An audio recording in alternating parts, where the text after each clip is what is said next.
નમસ્કાર દર્શક મિત્રો, ધ લોકસત્તા શોમાં આપનું સ્વાગત છે।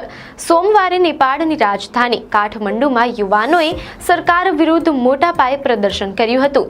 યુવાનોનું આ પ્રદર્શન એ નિર્ણયની વિરુદ્ધ હતું, જેના હેઠળ નેપાળમાં સોશિયલ મીડિયા પર પ્રતિબંધ મૂકવામાં આવ્યો। સરકારના આ નિર્ણય અંગે યુવાનોમાં ઘણો ગુસ્સો છે। આ જ કારણ છે કે વિરોધ કરી રહેલા યુવાનો પોતાની માંગણીઓ સાથે નેપાળની સંસદમાં પણ પ્રવેશ્યા હતા। આ પ્રદર્શનમાં સામેલ યુવાનો ભ્રષ્ટાચાર અને બેરોજગારી સામે પણ અવાજ ઉઠાવી રહ્યા હતા। ખાસ વાત એ છે કે સરકારે સોશિયલ મીડિયા પરનો પ્રતિબંધ હટાવવા માટે એક શરત મૂકી હતી। તે શરત મુજબ સોશિયલ મીડિયા પરનો આ પ્રતિબંધ ત્યારે જ હટાવવામાં આવશે જ્યારે કંપનીઓ નેપાળમાં પોતાની ઓફિસ ખોલશે। આ સાથે તેઓ સરકાર સમક્ષ પોતાની નોંધણી કરાવશે અને ખલેલ અટકાવવા માટે એક સિસ્ટમ બનાવશે। નેપાળ સરકારે બધી કંપનીઓને નોંધણી માટે એક અઠવાડિયાનો સમય આપ્યો હતો, જે પૂર્ણ થયા બાદ આ નિર્ણય લેવામાં આવ્યો હતો। રાજધાની કાઠમંડુમાં હિંસક વિરોધ અને બગડતી પરિસ્થિતિને ધ્યાનમાં રાખીને વહીવટી તંત્રે ઘણા વિસ્તારોમાં કર્ફ્યુ જાહેર કર્યો હતો। અત્યાર સુધીમાં યુવાનોએ સંસદ ભવનને ઘેરી લીધું હતું। યુવાનોના પ્રદર્શનને ધ્યાનમાં રાખીને વધારાના સુરક્ષા દળો પણ તૈનાત કરવામાં આવ્યા હતા। કાઠમંડુમાં યુવાનોનું પ્રદર્શન દરેક પસાર થતા કલાક સાથે વધી રહ્યું હતું, જેમાં હજારો યુવાનો સરકાર સામે રસ્તા પર વિરોધ કરી રહ્યા હતા। મીડિયા અહેવાલો અનુસાર વિરોધીઓને હિંસક બનતા જોઈને પોલીસે તેમને રોકવા માટે ટીયર ગેસના શેલ પણ છોડ્યા હતા। વિરોધીઓના હિંસક પ્રદર્શનને ધ્યાનમાં રાખીને વિવિધ વિસ્તારોમાં અને ખાસ કરીને પીએમ નિવાસસ્થાન અને અન્ય મોટા નેતાઓ તથા અધિકારીઓના નિવાસસ્થાનોની બહાર બેરિકેડિંગ કરવામાં આવ્યું છે। જોકે પોલીસ કોઈપણ રીતે વિરોધીઓને રોકવાનો સતત પ્રયાસ કરી રહી હતી। આ વિરોધ પ્રદર્શનને ઝેનઝી પ્રોટેસ્ટ કહેવામાં આવી રહ્યું છે, કારણ કે આમાં યુવાનો અને વિદ્યાર્થીઓની ભાગીદારી ખૂબ જ વધારે છે। મીડિયા અહેવાલો અનુસાર યુનાઇટેડ નેશન્સ હ્યુમન રાઇટ્સ દ્વારા આ ઘટનાઓ પર ચિંતા વ્યક્ત કરવામાં આવી છે। મીડિયા અહેવાલો અનુસાર યુનાઇટેડ નેશન્સ હ્યુમન રાઇટ્સ દ્વારા આ ઘટનાઓ પર ચિંતા વ્યક્ત કરવામાં આવી છે। સંસ્થાએ પ્રદર્શનકારીઓના મૃત્યુ અને ઘાયલ થવાની ઘટનાને આઘાતજનક ગણાવી છે અને તેની તાત્કાલિક અને પારદર્શક તપાસ કરાવવાની માંગ કરી છે। યુનાઇટેડ નેશન્સની આ સંસ્થાએ એક નિવેદન પણ જારી કરીને નેપાળ સરકારને સોશિયલ મીડિયા પ્લેટફોર્મ્સ પર લગાવવામાં આવેલા પ્રતિબંધો પર પુનર્વિચાર કરવા અપીલ કરી હતી। તંત્ર દ્વારા અનેક જગ્યાએ કર્ફ્યુ લાદવામાં આવ્યો છે। પોતાની જાતને ઝેનઝી એટલે કે નવી પેઢી કહેનારા પ્રદર્શનકારીઓ સિસ્ટમમાં ફેલાયેલા કથિત ભ્રષ્ટાચારનો મુદ્દો પણ ઉઠાવી રહ્યા છે।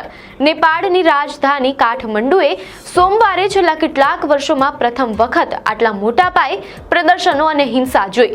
જોકે નેપાળની સરકાર દ્વારા સોશિયલ મીડિયા પ્લેટફોર્મ્સ પર મૂકવામાં આવેલા પ્રતિબંધોના વિરોધમાં મોટી સંખ્યામાં પ્રદર્શનકારીઓ સોમવારે કાઠમંડુ અને અન્ય શહેરોમાં રસ્તાઓ પર ઉતર્યા હતા।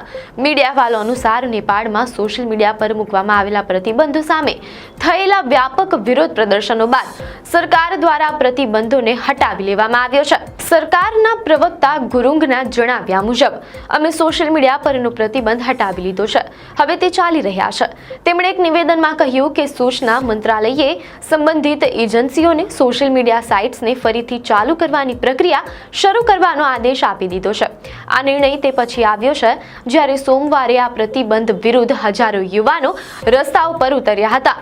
તેમણે કાઠમંડુના મધ્યમાં સંસદ ભવન સામે મોટા પાયે વિરોધ પ્રદર્શન કર્યું હતું। જોકે નેપાળે તાજેતરમાં જ ફેસબુક અને એક્સ, અગાઉનું ટ્વિટર સહિત 26 સોશિયલ મીડિયા સાઇટ્સ પર પ્રતિબંધ મૂકવાનો આદેશ આપ્યો હતો। મીડિયા અહેવાલો અનુસાર નેપાળમાં સોશિયલ મીડિયા પર મૂકવામાં આવેલા પ્રતિબંધોને લઈને ચાલી રહેલા હિંસક વિરોધ પ્રદર્શનો પછી સરકાર દ્વારા આ પ્રતિબંધો હટાવી લેવામાં આવ્યા છે। આ પ્રદર્શનોમાં આશરે 17 જેટલા લોકોના મૃત્યુ થયા હતા।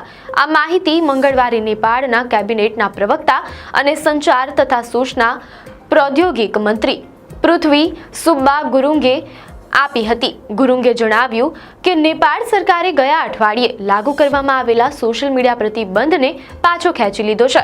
આ નિર્ણય સોમવારે થયેલા પ્રદર્શનો બાદ લેવામાં આવ્યો, જેમાં ભ્રષ્ટાચાર અને સોશિયલ મીડિયા પરના પ્રતિબંધના વિરોધમાં પ્રદર્શન કરી રહેલા આશરે 17 જેટલા લોકોના મોત થયા અને 100થી વધુ લોકો ઘાયલ થયા હતા। આ ઘટનાઓને પગલે દેશમાં ભારે તણાવની સ્થિતિ સર્જાઈ હતી। મીડિયા અહેવાલો અનુસાર આ હિંસક પ્રદર્શનોને ધ્યાનમાં રાખીને કાઠમંડુના 3 જિલ્લાઓ સહિત અનેક વિસ્તારોમાં અનિશ્ચિત સમય માટે કર્ફ્યુ લાદવાની પણ જાહેરાત કરવામાં આવી છે। આ સિવાય ઇઠારી અને સુનસરીમાં પણ અનિશ્ચિતકાલીન કર્ફ્યુ લગાવી દેવામાં આવ્યો છે।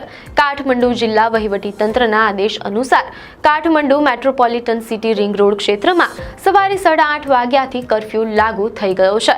સુનસરી જિલ્લાના ઇઠારીમાં પણ સોમવારે લાદવામાં આવેલો અનિશ્ચિતકાલીન કર્ફ્યુ યથાવત રહેશે તેમ અહેવાલોમાં જાણવા મળેલ છે। ઉલ્લેખનીય છે કે સોમવારે ઇઠારીમાં 2 પ્રદર્શનકારીઓના મોત થયા હતા। સુનસરીના મુખ્ય જિલ્લા અધિકારી ધર્મેન્દ્ર કુમાર મિશ્રા દ્વારા સોમવારે ઇઠારી વિસ્તારમાં જારી કરાયેલો અનિશ્ચિતકાલીન કર્ફ્યુનો આદેશ મંગળવારે પણ લાગુ રહેશે। ઇઠારી ઉપમહાનગરીય શહેરના કેટલાક વિસ્તારોમાં સભાઓ, સરઘસો, પ્રદર્શનો, બેઠકો અને ઘેરાબંધી પર પ્રતિબંધ મૂકીને અનિશ્ચિતકાલીન કર્ફ્યુનો આદેશ જારી કરવામાં આવ્યો છે। આપને માહિતી સારી લાગી હોય તો વિડીયોને લાઇક અને શેર કરજો, ચેનલને સબસ્ક્રાઇબ કરજો।